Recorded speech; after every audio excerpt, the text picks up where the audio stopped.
Everyone, आ जाओ फटाफट spoken किस क्लास में। और मैं आपसे ये एक्सपेक्ट कर रही हूँ कि कम से कम आप इस चैनल को सब्सक्राइब कर दो। 1 मिलियन होने वाला है, हो सकता है स्पोकन के स्टूडेंट से ही 1 मिलियन हो जाए। बाकी तो कंट्रीब्यूशन दूसरे एग्जाम्स के थ्रू होते हैं, लेकिन आई एक्सपेक्ट कि ये 1 मिलियन का जो मैं मार्क क्रॉस करूंगी वो स्पोकन के स्टूडेंट से कर जाऊंगी। अब आते हैं हम लोग अपने इसी स्पोकन के 3rd क्लास में, और इसमें मैं आपको विल और shall be, will be, shall be का यूज बताऊंगी। मैंने अभी तक आपको 2 स्ट्रक्चर सिखाए हैं। प्रेजेंट में किसी के बारे में कुछ बताना है, चाहे उसके पोस्ट पद के बारे में, या उसके पोजीशन के बारे में, या उसकी कोई विशेषता के बारे में, तो हम is am are plus noun या एडजेक्टिव लगाते हैं। अगर हम पास्ट में बात करते हैं किसी के पद के बारे में, पोजीशन के बारे में, या उसकी विशेषता के बारे में, तो हम वॉज वर्ड लगाते हैं। लेकिन फ्यूचर में क्या लगाएंगे बेटा? फ्यूचर में हम विल बी, शैल बी लगाएंगे, और इसमें भी सेम काम करेंगे। बेटा ये जो हमारा क्लास है इसका आज लास्ट डेमो है, और ये स्पोकन का जो बैच है ये लाइव प्लस वीओडी आपको 1499 में मिलेगा। लाइव में जो लाइव में पढ़ा रही हूँ वो मिलेगा, और लाइव प्लस वीओडी में ये पूरी कंप्लीट किताब मिल जाएगी आपको, मेरे द्वारा पढ़ाई गई स्पोकन की किताब। आ जाओ, सबसे पहले देखो, हम आज शैल बी और विल बी का यूज सीखेंगे। बी की बात कर रही हूं बेटा मैं। ये जो स्ट्रक्चर है ना, ये बताता है क्या? ये किसी भी सब्जेक्ट के भविष्य की स्थिति बताएगा, यानी फ्यूचर की स्थिति, या फ्यूचर में वो कैसा होगा उसकी अवस्था बताएगा। देखो इंग्लिश भी हमेशा, जब आप हिंदी पढ़ते हो तो इंग्लिश भी साथ में पढ़ो। This structure tells us something about the future of the subject, कि फ्यूचर में वो सब्जेक्ट कैसा होगा। जनरली हम आई और वी के साथ शैल लगाते हैं, यानी I shall be, I will be भी तो सुना है भाई। मॉडर्न इंग्लिश है, जिसके मर्जी आप सबके साथ विल लगा दो, कोई फर्क नहीं पड़ता। लेकिन अगर आप फॉर्मल इंग्लिश की बात करोगे तो बेटा आई और वी के साथ शैल आता है, बाकी के साथ विल आता है। You will, he will, she will, it will, they will, I shall, we shall. लेकिन अगर आपको बोलने में थोड़ा सा सोचना पड़ जाए कि आई के साथ शैल लगेगा क्या, ही है तो विल लगेगा, तो छोड़ो ना यार, सबके साथ विल लगा दो। क्यों? मॉडर्न इंग्लिश में हम सबके साथ आराम से विल लगा देते हैं, कोई फर्क नहीं पड़ता। ठीक है, अब देखो, अगर मैं ये बोलना चाहूं कि भाई शादी के बाद, कोई लड़की कहेगी भाई शादी के बाद तो मैं थोड़ी किफायती हो जाऊंगी, है ना। लड़के भी कहेंगे कि भाई अभी खुल के मैं खर्च कर लूं, शादी के बाद मैं किफायती होऊंगा। इसका मतलब है आई शैल बी इकोनॉमिकल। बेटा इकोनॉमिकल होना अच्छी बात है। अगर आप फ्रूगल बोलोगे तो कंजूस हो जाता है। इकोनॉमिकल होना यानी कि पैसे बचाना बहुत अच्छी बात है। तो आई शैल बी इकोनॉमिकल, जैसे होते हैं कुछ लोग, क्या होते हैं, मोल भाव करके खरीदते हैं। हालांकि मेरा मानना है कि भाई आप ये ठेले वाले से इकोनॉमिकल क्या हो लीजिएगा। इकोनॉमिकल होना तो जाके बार्गेनिंग मॉल में करिए, तो मैं मानू भी, वहां तो किसी की हैसियत ही नहीं होती है बार्गेनिंग करने की। वो ऊपर से नीचे तक देखेगा, भाई ये क्या बदतमीज आदमी है, इसको क्या पता नहीं है कि यहाँ ऐसा कुछ नहीं होता। राइट। मिराज अली, आपने लाइव बैच ज्वाइन कर लिया बेटा, तो अब बुक के साथ जो आपको 300 एक्स्ट्रा पे करना है, आप या तो मेल कर दीजिए या 9555108888 पे आप कॉल कर लीजिए। ऑब्सेस्ड का मतलब बेटा, ऑब्सेस्ड होता है किसी चीज के प्रति इतना आकर्षण हो जाना सुमन, जैसे आप उसी के बारे में सोचते रहते हो, है ना, ऑब्सेस्ड हो गए हो उसको लेकर। समझ में आया? नेक्स्ट आओ, ये बीमारी जानलेवा होगी। बेटा ये बीमारी, कितनी बीमारियां हैं? एक है। अगर एक बीमारी है तो दिस डिजीज, और होगी, विल बी डेडली। मान लो किसी नया वायरस के बारे में पता चला, है ना, तो कहेगा भाई ये तो जो अभी कोविड आया था उससे ज्यादा जानलेवा होगी। तो will be deadly, will be fatal भी कह सकते हैं, है ना। तो डेडली का मतलब जानलेवा, और बीमारी का इंग्लिश होता है डिजीज। राइट। नेक्स्ट आओ, जंगल घना होगा, भाई वहां मत जाना। क्यों? भाई वहां बहुत घना जंगल होगा। घना का मतलब होता है बेटा डेंस। अब कैसा घना? देखो इस तरह का, इतने सारे पेड़ पौधे उगे हुए, राइट। तो घना का मतलब हो गया, मैंने बेटा 2399 2400 कैसे पे कर दिया आपने? आप लोग हमेशा KD50 कोड यूज करना, हिंदी मेरी पहचान, KD50 कोड यूज करिए। और अगर आपने ज्यादा पे कर दिया है गलती से, क्योंकि KD50 लगाते तो आपका 50% हो जाता है, यानी 1200 के लगभग। और अगर VOD लेते तो 1500 के लगभग। आप फोन करके बाकी का रिफंड के लिए आप डाल दीजिए, VOD के अलावा जितने पैसे बचते हैं आपको रिफंड के लिए डाल दीजिए, ठीक है। तो देखो दिस फॉरेस्ट, द फॉरेस्ट, मैंने कोई दिस फॉरेस्ट नहीं कहा, ये घना जंगल होगा नहीं कहा मैंने कहा जंगल घना होगा। आप कहोगे मैम द क्यों लगाया? पहले ही मैंने भूमिका बांध दी कि भाई वहां जा रहे हो, वहां पे घना जंगल होगा, यानी कि वहां का जंगल की बात कर रही हूं, तो द फॉरेस्ट। जब आप किसी को निश्चित बना देते हो तो द लगाते हो। और ये बीमारी, जिस बीमारी का हम वायरस पढ़ रहे हैं, ये बीमारी, तो दिस डिजीज। बेटा फॉरेस्ट की जगह पे आप चाहो तो जंगल भी लगा सकते हो। कुछ ऐसे हिंदी के वर्ड्स होते हैं जो इंग्लिश में भी यूज्ड होते हैं, तो जंगल को हम जंगल कह सकते हैं, जंगल एंड फॉरेस्ट, ठीक है। Okay, clear? ये जगह बदबूदार होगा। बदबूदार मतलब स्मेली, स्टिंकिंग भी कहते हैं, लेकिन हम यहां पे स्मेल से बना हुआ आसान वर्ड स्मेली बता रहे हैं। स्मेल, स्मेली, वो जगह वहां तो बहुत बदबू होगा। That place will be smelly. अब आप कहोगे कि मैम ये आप प्रेजेंट में क्या बता रहे हो? मैंने बेटा प्रेजेंट में नहीं बता रही हूं। वहां तो घर खरीदना ही मत, है ना, वहां पे कूड़ेदान बन रहा है और अब तो उसकी जगह में बहुत स्मेल होगा। मैं भविष्य की बात कर रही हूं, भविष्य की बात कर रही हूं मैं, प्रेजेंट की और पॉसिबिलिटी की बात ही नहीं कर रही हूं, याद रखना, ठीक है। That place will be smelly, वह जगह। दिस डिजीज, दैट प्लेस, यानी जो आपको सामने दिख रहा है वो दिस डिजीज, जो दूर है वो दैट, याद रखना। आयोजन औपचारिक होगा। भाई किस चीज का आयोजन? यार अगला G20 देख लो कहां होने वाला है, ये ब्राजील में होने वाला है 2024 में। हर साल G20 जो 20 कंट्रीज है उसके बीच में किसी न किसी जगह होता है। तो मैंने कहा वो प्रोग्राम वो भी औपचारिक ही होगा। तो दैट प्रोग्राम, या कोई, मैंने उस प्रोग्राम की बात नहीं की, मैंने खाली कहा आयोजन, तो the programme will be formal. समझ में आया?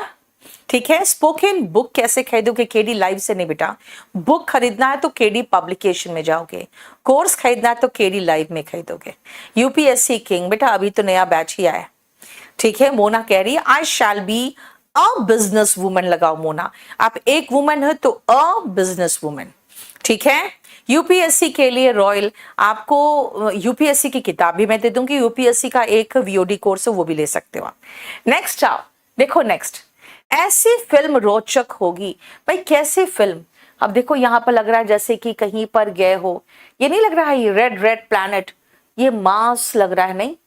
अब ऐसा फिल्म अगर कुछ बने तो कुछ इंटरेस्टिंग नहीं होगा। रोचक मतलब होता है जो आपको बहुत ही इंटरेस्ट क्रिएट करे, राइट। तो सच अ मूवी, अब मैंने कहा ऐसी फिल्म, सच अ मूवी, इस फिल्म की बात नहीं कर रही हूं मैं, दिस मूवी नहीं कह रही हूं, मैं कह रही हूं ऐसी मूवी। ऐसी के लिए बेटा सच लगाते हैं, और ये जो मूवी है सिंगुलर नाउन है, क्योंकि मूवीज नहीं कहा, बहुवचन नहीं कहा, एक वचन कहा, तो सच के साथ ए लगा देना, क्योंकि आप सिंगुलर की बात कर रहे हो। अजय कह रहा है I shall be a rich man, very good, ठीक है। SSC के लिए फाउंडेशन कोर्स बेटा हर महीने आता है, अभी तो 46 नंबर आया है। पानी गुनगुना होगा बेटा, ल्यूक वार्म होता है। देखो एक चीज है ल्यूक वार्म एंड हॉट, है ना। अगर गर्म है गुनगुना, ल्यूक वार्म, गर्म और गर्म जो कहते हैं हॉट, ल्यूक वार्म हॉट। ठंडा, कैसा ठंडा? एकदम मतलब अच्छा ठंडा, ठीक ठाक, तो कूल कहेंगे, कूल वाटर पीने में मजा आता है ना। कोल्ड, कोल्ड मतलब ठंडा। अब बहुत ठंडा, जमाने वाला ठंडा, फ्रीजिंग कोल्ड, अभी आएगा, रुको। देखो water is lukewarm, the water will be lukewarm. अगर आप उस जगह जाओगे ना तो वहां पे आपको पता चलेगा कि पानी वहां पे हमेशा गुनगुना ही आता है ना। तो water will be lukewarm, right. गंध बहुत तेज होगा। एक तेज गंध होता है, जैसे आप एमोनिया वगैरह में देखोगे, है ना, बहुत शार्प स्मेल होता है। शार्प मतलब ऐसा लगेगा नाक में चुभ रहा है, ऐसा स्मेल होगा, केमिकल वगैरह का स्मेल। बेटा वैसा अगर तेज गंध होता है तो उसको पंजेंट स्मेल कहते हैं। The smell will be pungent. क्या कहा मैंने? जब आपका स्मेल ऐसा होता है कि नाक में चुभे तो पंजेंट। बेटा परसों की क्लास आप लोग देख लेना, जरूरी है। पहला, दूसरा और तीसरा क्लास 3 ही स्ट्रक्चर सिखाया मैंने, लेकिन उसमें इतने वोकैबुलरी सिखाए, इतने एडजेक्टिव सिखाए, आपको बहुत काम आएगा सारा एडजेक्टिव्स। देखो, ठीक है, क्लियर। नेक्स्ट आओ, ये जगह फिसलन भरा होगा। This place will be slippery. भाई इतना पानी गिर रहा है यहाँ पे, इतनी बारिश हो रही है, कुछ दिनों बाद तो ये जगह बिल्कुल फिसलेगा, यहाँ पे चलना भी मुश्किल हो जाएगा। This place will be slippery. देखो कैसे उलट गया, राइट, विल बी स्लिपरी। ठीक है बेटा, सीजीएल के लिए ऑलरेडी बैच नंबर 46 मेरा आ चुका है, स्पेशल बैच 3 है, राइट। चलो शिवम, एयरफोर्स के लिए कोई भी बैच मेरा ले लो जो स्पेशल बैच है, और जिनको अपना स्पोकन सही करना है एसएसबी वगैरह के लिए, बेटा वो तो ये बैच ले लो, ठीक है। ये युद्ध ज्यादा हिंसक होगा। अब ये ज्यादा के लिए कौन सा वर्ड यूज करोगे? ज्यादा। This war will be more violent. हिंसक इज वायलेंट। जब आप हिंसक हो जाते हो तो आप वायलेंट और एग्रेसिव हो जाते हो। वायलेंट या एग्रेसिव दोनों हो जाता है क्या? वो हो जाता है हिंसक, राइट। देखो इस तरह का, देखो ये बिल्कुल इसका जो सारा वॉर का आपके जितने भी तरह के चीजें होती जो वॉर में यूज होता है, सब टूटा फूटा सा है। देख रहे हो सारा का सारा ढह गया है, कुछ भी साबुत नहीं दिख रहा है ना। This house will be unique. बेटा यूनिक के साथ ए मत लगाना, जब आप एडजेक्टिव लगाते हो तो ए मत लगाना, ठीक है। निखिल, मैं सारा क्लास मैं आपको यूट्यूब में ही करा दूं तो ये पॉसिबल नहीं है ना। अब अगर आप कहोगे मैम 3 क्लास आपने लिया स्पोकन का फिर बंद कर दिया, बेटा 3 क्लास ये डेमो चल रहा है बैच नंबर 22 का। अब आप कहोगे नहीं आप यूट्यूब में सारा पढ़ाइए, तो बेटा फिर मैं ऐप क्यों चालू किया हुआ मैंने? इसीलिए जितना कोशिश हो सकती है मैं कर रही हूँ, लेकिन इससे ज्यादा एक्सपेक्ट करोगे तो बहुत मुश्किल होगा। सब लोग कोशिश यही करते हैं कि हम सोशल सर्विस भी करें और हम अपना घर भी चला लें, इसीलिए आप बहुत ज्यादा एक्सपेक्ट मत करिए। I am doing my best. कारें स्वचालित होंगी। बेटा आप देखते हो ऑटोमेटिक मशीन्स खरीदते हो, अगर आपके जो वॉशिंग मशीन है अगर ऑटोमेटिक है तो वो अपने आप सब काम करके निकाल देगा, कपड़ा एकदम सुखा के। ऑटो का मतलब होता है बेटा स्वयं, ऑटोमेटिक जो अपने आप काम करे, ठीक है। मेरे ऐप का नाम बेटा केडी लाइव है, ये देखो सबसे ऊपर लिखा हुआ है केडी लाइव, ठीक है। नेक्स्ट, वह अब तक मर चुका होगा। भाई आप कह रहे हो कि अभी तक मर चुका होगा, ही will B dead by now. अब यहां पे एक प्रॉब्लम है बेटा, बाय नाउ अगर आप हटा दो तो सब सही रहेगा, क्योंकि अभी तक मर चुका होगा का मतलब समझते हो क्या है? इसका मतलब हो जाता है कि ये पॉसिबिलिटी है, और हम जब फ्यूचर की बात करते हैं तभी हम लगाते हैं विल बी, नहीं तो यहां अगर पॉसिबिलिटी लगा देंगे ना तो जानते हो क्या हो जाएगा? पॉसिबिलिटी लगाने पर ही वुड बी डेड, क्योंकि यह संभावना बताने लगा है। मैं फ्यूचर की बात कर रही, अगर मैं फ्यूचर की बात कर रही हूं तो ही विल बी डेड। तब तक जब तक तुम वहां तक पहुंचाओगे ना, उसके लिए हेल्प पहुंचाओगे, तब तक वो मर चुका होगा, ये कहना चाह रही हूं। तो मैं कहूंगी ही विल बी डेड।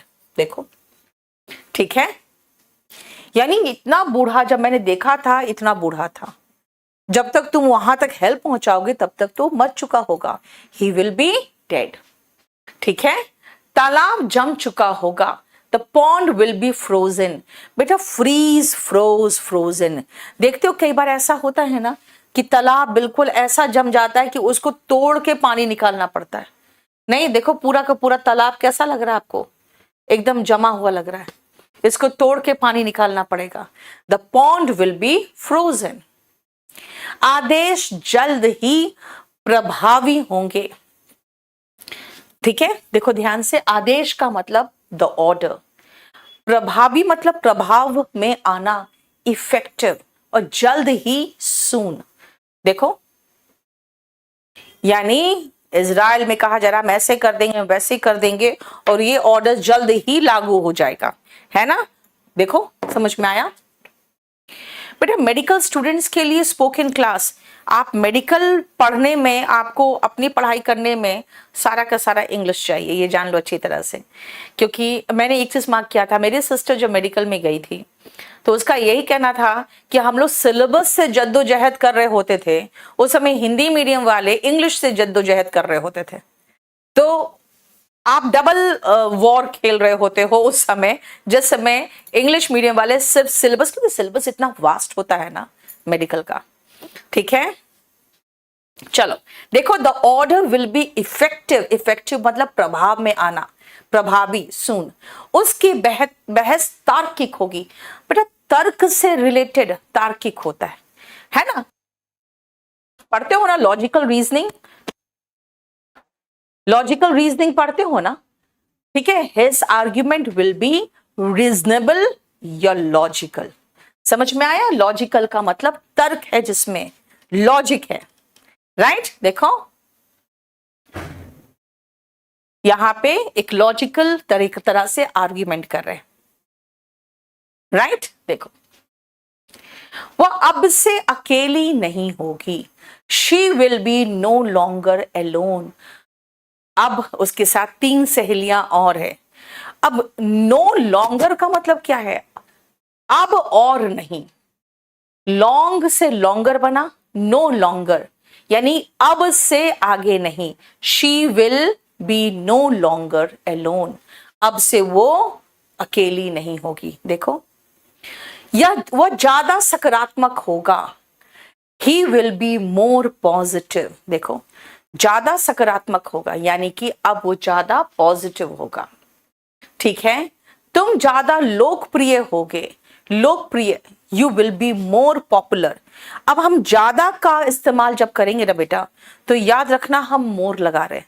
कुछ के साथ मोर लगाएंगे, कुछ के साथ नहीं लगाएंगे। वो बात की बात बताऊंगी मैं कि कब हम नहीं लगाएंगे, लेकिन मोर पॉपुलर, ज्यादा पॉपुलर हो गए। अब फिर से बहुत बढ़िया सेंचुरी बना रहा है, अब ये फिर ज्यादा पॉपुलर होगा। हाँ, स्पोकन में ये सब है। उसमें और क्या बोल रहे हो यार, बुक ऑर्डर किया है।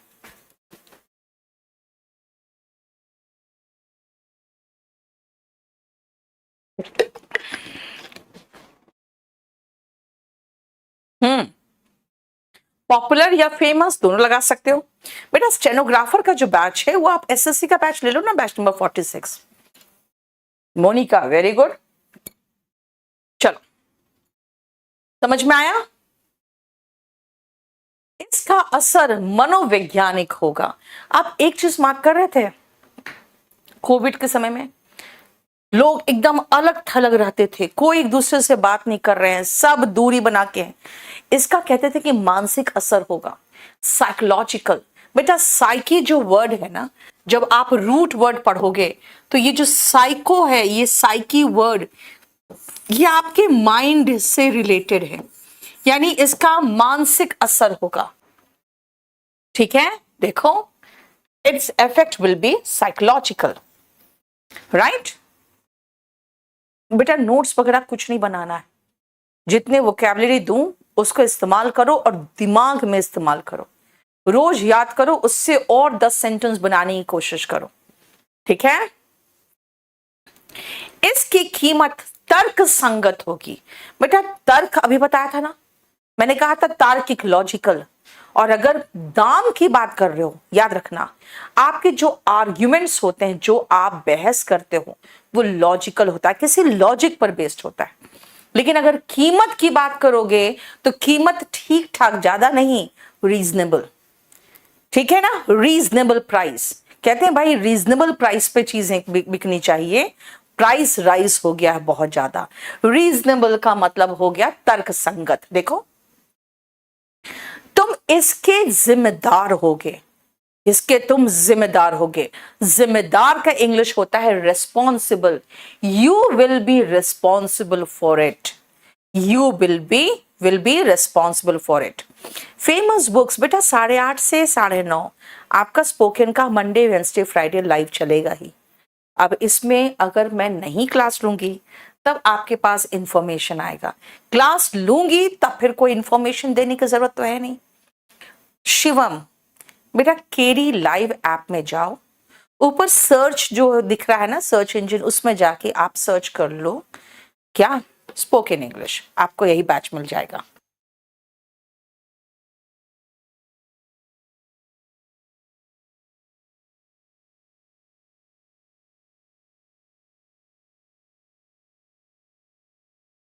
ठीक है, समझ में आ रहा है? यानी हम मनोवैज्ञानिक का इंग्लिश पढ़ लिए हैं, साइकोलॉजिकल, तर्क संगत रीजनेबल, जिम्मेदार रिस्पॉन्सिबल। अब अगर मैं जो पढ़ चुकी हूं जो स्ट्रक्चर, अब मैं चलती हूं उसमें वापस। अगर मैं कहूं कि मैं जिम्मेदार हूं, I am responsible for it, मैं इसकी जिम्मेदार हूं, I am responsible for it. कीमत ठीक है, ज्यादा नहीं है।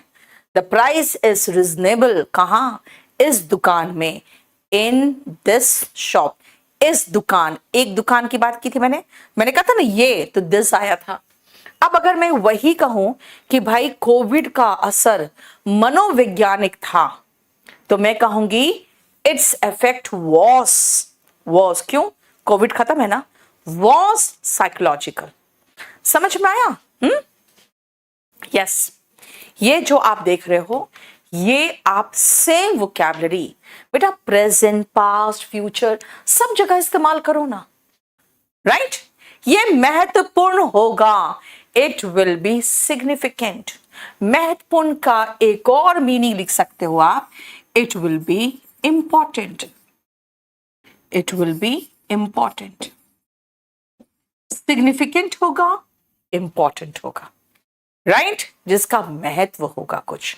देखो, आपका अनुभव आध्यात्मिक होगा बेटा, अध्यात्म इज स्पिरिचुअल, ठीक है? Your experience will be spiritual. अब मैं अगर कहूं कि भाई मैं वहां गई थी, कहां, अगर मैं कहूंगी कि मैं वाराणसी गई थी, the experience was spiritual, it was a spiritual experience. तो आप स्पिरिचुअल का मतलब समझ गए कि प्रेजेंट पास्ट फ्यूचर कहीं पर भी इस्तेमाल कर दे, लेकिन याद रखना स्पिरिचुअल का मतलब अध्यात्म से रिलेटेड है, यानी सांसारिक नहीं, स्पिरिचुअल। इसका मतलब है कि इसका एंटोनिम क्या होगा, इसका एंटोनिम होगा वर्ल्डली, यानी कि जो दुनिया से रिलेटेड है। स्पिरिचुअल का एंटोनिम वर्ल्डली, दुनिया से रिलेटेड है। सिग्निफिकेंट का एंटोनिम क्या होगा, इनसिग्निफिकेंट। सिग्निफिकेंट का हुआ इनसिग्निफिकेंट।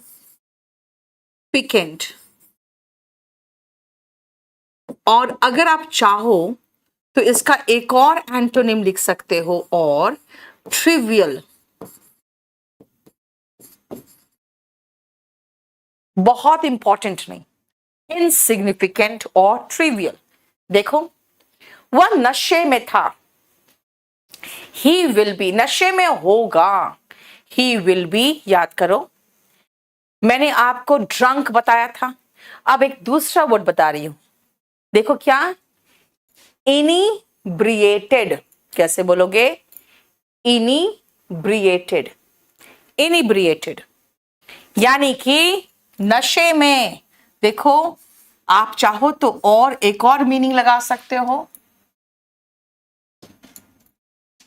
ड्रंक तो बता दिए थे, इंटॉक्सिकेटेड, इनिब्रिएटेड और इंटॉक्सिकेटेड और ड्रंक। देखो, अननेसेसरी, यस, इंपॉर्टेंट का अननेसेसरी भी हो सकता है एंटोनिम, ठीक है। और मैंने ड्रंक का एंटोनिम क्या कहा था? सोबर, है ना। तो आप चाहो तो इसका एंटोनिम यहीं पर लिख सकते हो, सोबर। बेटा यूपीएससी वाले बैच वाले ना स्पोकन तो ले लो, और कंपल्सरी इंग्लिश का वीओडी ले सकते हो, ठीक है। पानी बहुत ठंडा होगा, the water will be chilled. देखो, देख रहे हो, बर्फ है, बहुत ठंडा, चिल्ड। अब पानी बहुत ठंडा है बेटा, द वॉटर बहुत ठंडा होगा, the water will be chilled. अगर मैं कहूं कि भाई मौसम बहुत ठंडा होगा, द मौसम की बात होगी तो weather will be freezing cold. ठीक है, प्रोनाउंसिएशन इंप्रूव करिए, जैसे मैं बोलती हूं बेटा वैसे बोलो। आपका एक्सेंट प्रोनाउंसिएशन दोनों सही हो जाएगा अगर मेरे से इंग्लिश पढ़ोगे। बाकी जगह भी लोग स्पोकन पढ़ाते हैं, उनका एक्सेंट कैसा है आई डोंट नो। कुछ के तो बिल्कुल हिंदी एक्सेंट है जो इंग्लिश में आता है, वो नहीं अच्छा रहता है। गड्ढा, गड्ढा के लिए बेटा पिट यूज करते हैं, ठीक है ना। पिट विल बी डीप, गहरा। डीप कहोगे ज्यादा गहरा नहीं होगा तो आप कह सकते हो शैलो, यानी छिछला जो होता है ना, ज्यादा गहरा नहीं, शैलो। डीप का उल्टा शैलो, ठीक है। आप चिल्ड का उल्टा क्या कहोगे? हॉट कहोगे, तो बहुत बड़ा चीज नहीं है। रोज होता है किड्स, रोज सा नहीं निकलता बेटा, रोज, ठीक है ना। क्लियर। नेक्स्ट, वहां जमाने वाली ठंड होगी। अब जो वही मैंने कहा था, इट विल बी फ्रीजिंग। बेटा फ्रीज मतलब जमना, जमाने वाला, फ्रीजिंग कोल्ड देयर, वहां पर ऐसी ठंड होगी। देखो, राइट, दिसंबर के महीने में भाई जमाने वाली ठंड होगी, मत जाना, ठीक है। क्लियर। देखो, मौसम सुहावना होगा। मौसम कब का? भाई दिन प्रतिदिन का मौसम की बात कर रही हूं मैं, उसको वेदर कहते हैं। लंबे ड्यूरेशन के लिए क्लाइमेट होता है ना। The weather will be pleasant. अब प्लेजेंट का उल्टा क्या होगा? भाई उमस भरा, बहुत ठंड, तो ये सब हो सकता है प्लेजेंट का उल्टा। हालांकि प्लेजेंट का एग्जैक्ट उल्टा तो होता है अनप्लेजेंट। प्लेजेंट का एंटोनिम होता है अनप्लेजेंट, राइट। लेकिन अगर मैं बात करूं कि भाई मौसम तो बहुत सुहावना होगा, देखो आपका मौसम कैसा है वो इसके चेहरे से फीलिंग आ रही है कि बहुत मजा आ रहा है, तो आपको अगर मजा आ रहा है तो प्लेजेंट है, ठीक है। Okay, demo was fantastic, this session is amazing, वाह वेरी गुड। देखो आपने सारा स्ट्रक्चर सही बना लिया और एडजेक्टिव भी सही यूज कर रहे हो। चिलचिलाती गर्मी होगी, बेटा ऐसी गर्मी कि आपकी स्किन का जो सरफेस है ना, जिसको कहते हैं एपिडर्मिस, जो सबसे ऊपर होता है, वो एकदम जल जाए, इतनी ज्यादा गर्मी, यानी कि काला पड़ जाए, टैनिंग हो जाए। It will B scorching hot. बेटा स्कॉर्च का मतलब होता है ऐसी गर्मी की ऊपरी परत को जला दे। कहाँ की? हमारे स्किन की, तभी तो काले हो जाते हैं गर्मी में, है ना। तो क्या कहेंगे? It will B scorching hot. बहुत ठंड होगी, फ्रीजिंग कोल्ड, जलाने वाली चिलचिलाती गर्मी होगी, स्कॉर्चिंग हॉट, ठीक है। देखो, दिन गर्म और उमस भरा होगा। बेटा एक तो गर्मी होना और एक ह्यूमिडिटी भी होना, है ना। The day will be hot and humid. भाई आज का दिन बहुत गर्म और उमस भरा था, कैसे बोलूं? The day was hot and humid today. आजकल दिन बहुत ही गर्म होते हैं, the days are hot and humid आजकल, नाउ डेज। देखो, तो आप जो भी कहो, प्रेजेंट, पास्ट या फ्यूचर, आप जो भी मर्जी आप देख लो, ठीक है ना। बस याद रखना है आपको कि टेंस को हम जान लिए हैं और उसके साथ एडजेक्टिव्स यूज कर रहे हैं।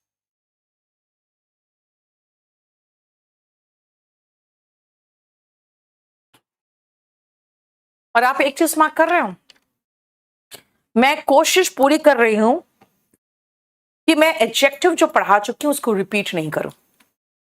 यानी प्रेजेंट के जितने एडजेक्टिव्स हम पास्ट फ्यूचर में लगा सकते हैं, पास्ट के एडजेक्टिव्स हम प्रेजेंट और फ्यूचर में लगा सकते हैं। ये जो फ्यूचर के एडजेक्टिव्स बता रही हूँ उसको पास्ट और प्रेजेंट में लगाओ, यानी 150 यानी 50 150 एडजेक्टिव्स या नाउन लगभग आप सीख चुके हो। अगर हम उसमें से नाउन भी हटा दें तो कम से कम 100 एडजेक्टिव्स विशेषता बताने वाले शब्द मैं सिखा चुकी हूं आपको, है ना। नेक्स्ट आओ, खाना सादा होगा, the food will be simple. देखो, रोटी दाल थोड़ा सा सब्जी नहीं। अब आप कहोगे मैम ऐसा खाना जो एकदम बहुत बहुत तरह की चीजें होंगी उनको, है ना, तो आप कह सकते हो the food will be sumptuous।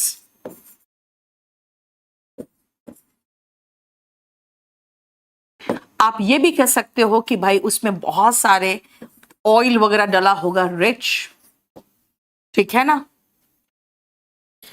उल्टा कह रही हूं, sumptuous मतलब होता है एकदम लाविश तरीके से, हर तरह का पकवान हो या बहुत सारी चीजें, ठीक है। चौधरी प्रशांत, बेटा प्लेंटिव होता है, जो केस करते हैं ना वो प्लेंटिव होते हैं, जो याचक होते हैं। और अब अपना बचाव करने जाते हो कोर्ट में, अगर किसी ने केस कर दिया तो आप डिफेंडेंट होते हो, ठीक है। आ जाओ नेक्स्ट। यूपीएससी स्टूडेंट्स के लिए मैं कहूंगी स्पोकन का बैच ले लो, इसके साथ में कंपल्सरी इंग्लिश का एक कॉम्बो बैच बना देती हूँ, लेकिन कंपल्सरी इंग्लिश का बेटा वीओडी बैच होगा, ठीक है। स्पोकन का लाइव मिल सकता है, कंपल्सरी का वीओडी बैच होगा। नेक्स्ट आओ, लोग, ज्यादा मतलब हो गया मोर पीपल, ज्यादा लोग है मोर पीपल, और ज्यादा लोग जवान होंगे। भाई भारत में चाइना की तरह तो कोई ऐसा कानून नहीं था कि एक बच्चा ही पैदा हो, तो इसका मतलब है अगले 2-3 सालों में हमारे ज्यादा लोग नौजवान होंगे बाकी देशों के कंपैरिजन में। तो मैं कहूंगी more people will be young. Young का मतलब हो गया, देखो इस तरह के जवान लड़कों की बात कर रही हूं, जवान लड़कियों की बात कर रही हूं, राइट। वह जल्द ही आपकी पत्नी होगी, वाह, सुन के खुश हो जाओगे। नहीं, कॉम्प्रिहेंशन ठीक करने के लिए ये एकता नहीं, आप कॉम्प्रिहेंशन वगैरह करना है तो आप स्पेशल बैच लो, हाँ, इससे आपकी अंडरस्टैंडिंग डेवलप हो जाएगी। She will be your wife soon. और मैं आपको बता दूं नेक्स्ट क्लास में मैं ये सारा मिक्स करके अब बहुत अच्छा से आपको कुछ दूंगी जिससे आपको लगेगा यार इतना कुछ हम बोल सकते हैं सिर्फ यही स्ट्रक्चर से। यानी वोकैबुलरी का खेल है, पूरा याद रखना, वोकैबुलरी सबसे ज्यादा इंपॉर्टेंट है बेटा। मैं कभी लापरवाह नहीं होऊंगा, क्यों भैया, पैर तोड़वा के बैठा हुआ है ये, अब ये यही सोच रहा होगा ना कि जिंदगी में मैं कभी भी लापरवाह नहीं होऊंगा। बेटा केयरलेस, केयरलेस का उल्टा, चलो इसका सिनोनिम भी लिख दे, एक negligent.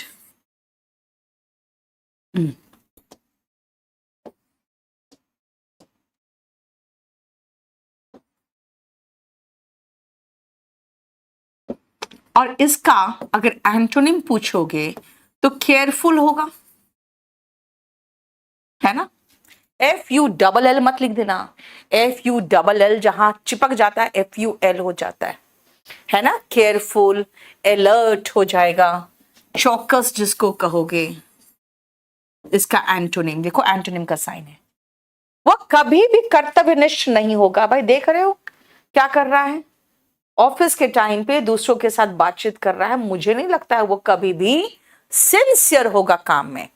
He will never be sincere, वो काम में कभी भी सिंसियर नहीं होगा, ठीक है। चलो, वह ईर्ष्या से भरा होगा। आपको इस तरह की कहानियां बहुत मिलेगी जिसमें देख रहे हो उसके चेहरे पे एकदम साफ झलक रहा है, एकदम जलन से, ईर्ष्या से भरा हुआ, है ना। तो क्या कहेंगे, अगर महिला के बारे में बात करेंगे तो कहेंगे शी इज जेलस। ये देखो ईर्ष्यालु है, ईर्ष्या से भरी हुई है, शी इज जेलस। मैं कहानी सुनाया था मैंने आपको, रिकॉर्डेड बैच में मिलेगा, स्नो वाइट का। स्नो वाइट की मदर कैसी थी भाई, she was envious, she was envious, यानी जेलस का सिनोनिम में आप चाहो तो एनवियस लिख सकते हो। हालांकि इसका थोड़ा सा डिफरेंस है, लेकिन एग्जामिनेशन पॉइंट ऑफ व्यू से आप दोनों में से कोई भी वर्ड यूज कर लो, ठीक है। जेलस, और कहेंगे वो तो बहुत ही जलनखोर होगा, ही विल बी जेलस। देखो तुम्हारा हो जाएगा ना अगर एग्जाम में, then he will be jealous of you, वो तुमसे ईर्ष्या करेगा। तो आप इस तरह के अगर सेंटेंसेस को यूज करोगे तो आपको महसूस होगा कि भाई हम एक ही स्ट्रक्चर सिखा रहे हैं, will be, shall be, will be, बस यही कर रहे हैं फ्यूचर में, लेकिन ये किसी काम का नहीं होगा। It will be of no use. भाई तूफान आया हुआ है, छाता लेके निकल रहे हो, छाता कोई काम का है तूफान में? छाता ही तुमको इधर से उधर उड़ाता रहेगा। An umbrella will be of no use in तूफान में, थंडरस्टॉर्म। छाता कोई काम का नहीं है तूफान में। An umbrella is of no use in thunderstorm. भाई तूफान था, छाता बिल्कुल बेकार निकला, कोई काम का नहीं था। द अम्ब्रेला वॉज क्यों नहीं था, was of no use in the thunderstorm. ठीक है, समझ में आया? कोई काम का नहीं। तुम एक सरकारी अफसर होगे, you will be a government servant. सरकारी अफसर, you will be a government servant, you will be a government officer. देखो बच्चे जागे हुए होंगे, the children will be awake. बेटा जागे हुए अवेक, सोए हुए अस्लीप। देखो अवेक का उल्टा हो गया सोया हुआ, अस्लीप, अस्लीप। ठीक है अभिलाषा, बेटा हिंदी के जो वर्ड्स होते हैं वो भी आपको नहीं आते हैं, आप बस काम चलाते हो, राइट? नकुल, वो बेटा 46 नंबर बैच आया हुआ है, अब 47 आएगा नेक्स्ट मंथ। बच्चा सोया हुआ होगा, the child will be asleep. अभी बताया आपको, है ना, चिल्ड्रेन आर अवेक। अब सुनो ध्यान से बेटा, चाइल्ड का प्लूरल चिल्ड्रेन, दो बच्चे थे चिल्ड्रेन, एक बच्चा है चाइल्ड, ये भी याद रखना चाहिए आपको। बच्चे चिल्ड्रेन, चिल्ड्रेन में डी साइलेंट हो गया चिल्ड्रेन, और एक बच्चा है तो चाइल्ड। देखो अस्लीप और अवेक, बेटा जागा हुआ। अजय उठना नहीं है कि अराइज लगा रहे हो, जागा हुआ। यस प्रवीण, मेरी ग्रामर की किताब बिल्कुल एनडीए के लिए सफिशिएंट है। नेक्स्ट आओ, लड़का शर्मीला है। ओके, शर्मीला है, शर्मीला है, लड़का शर्मीला है, पर भविष्य में ऐसा नहीं होगा। अगर आप शर्मिला की बात कहोगे और कहोगे भविष्य में ऐसा नहीं होगा, शर्मिला, ठीक है, तो कहोगे द बॉय इज शाई, बट द बॉय इज शाई। शर्मिला बेटा अभी है, but will not be the same in future, ऐसा भविष्य में नहीं रहेगा। द सेम यानी कि एग्जैक्ट ऐसा ही, अभी तो शर्मिला है लेकिन भविष्य में शर्मिला नहीं होगा। Will not be the same in future. वो लापरवाह था, ही वॉज केयरलेस, लेकिन हमेशा ऐसा नहीं रहेगा। देख रहे हो, दो मैं मिक्स कर रही हूं। But will not be the same always, हमेशा वैसा नहीं रहेगा। बेटा इंग्लिश लैंग्वेज का बैच है, SSC, bank PO, in every exam के लिए आप बैच नंबर 46 ले लो। लेकिन ये जो है ये स्पोकन के लिए, स्पोकन के बैचेस में मैं इंग्लिश में आपको बहुत वोकैबुलरी दूंगी, आप सिर्फ प्रैक्टिस करो बस। बॉयज आर नॉट शाई, अभिलाषा ने कहा है लड़के शर्मीले नहीं होते, राइट? मैं कल हो गया, समझ में आ गया? देखो पीछे, हाँ ये भी, वह लापरवाह था, he was careless, but will not be the same always, हमेशा वैसा नहीं रहेगा। मैं कल दिल्ली में होऊंगा, दिल्ली में होऊंगा, अभी नहीं हूं, कल। I will be I shall be, देखो आई शैल बी लगाया, I shall be in Delhi tomorrow, right. ये एक भव्य आयोजन होगा, ये दिस या इट विल बी, अ भव्य का इंग्लिश होता है ग्रैंड, और आयोजन is function, a grand ceremony भी कह सकते हो। It will be a grand ceremony, देखो कितना बढ़िया से बिल्कुल हॉल सजा हुआ है, राइट।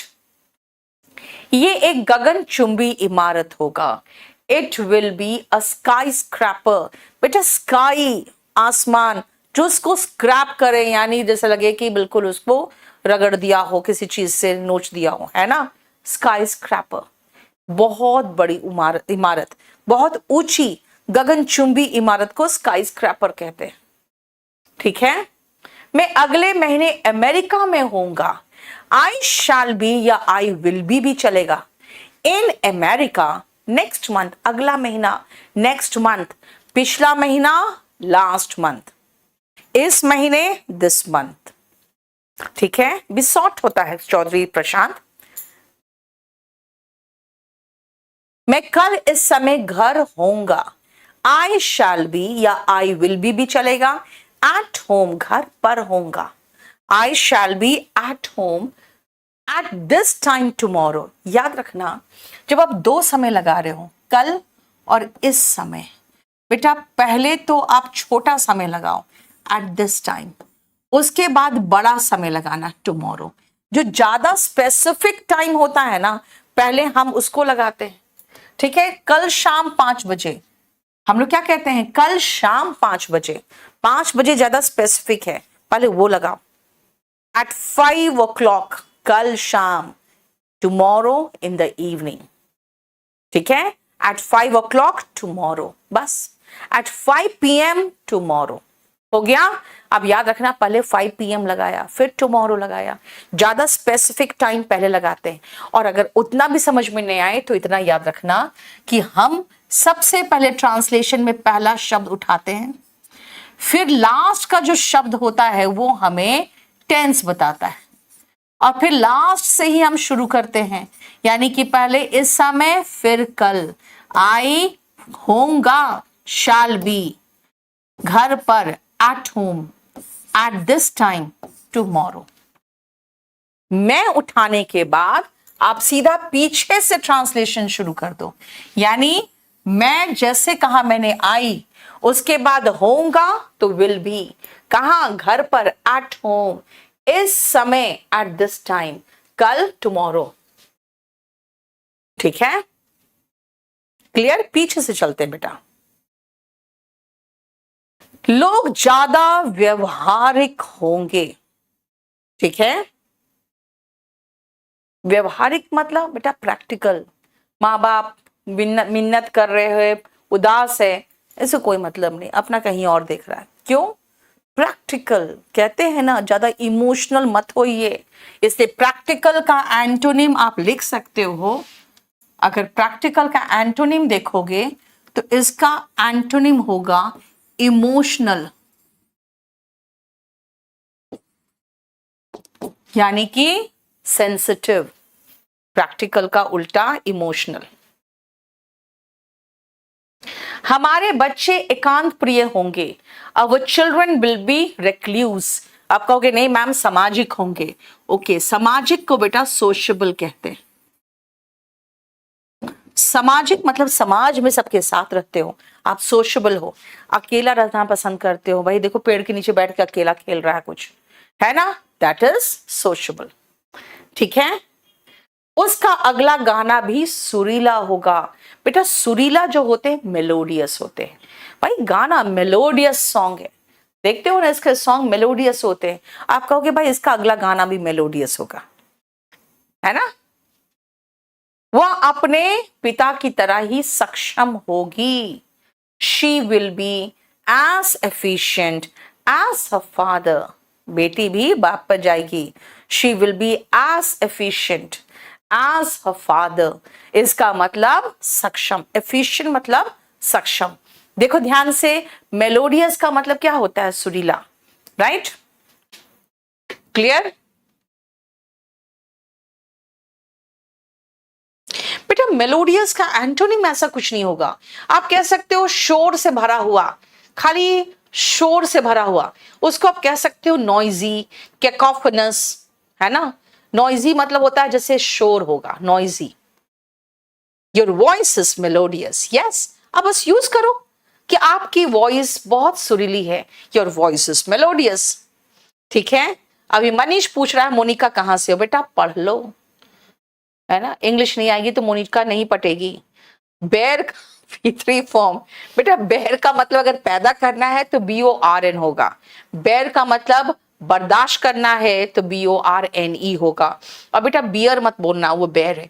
केओस, केओटिक हो जाता है बेटा, अराजकता के लिए केओस वर्ड यूज करते हैं।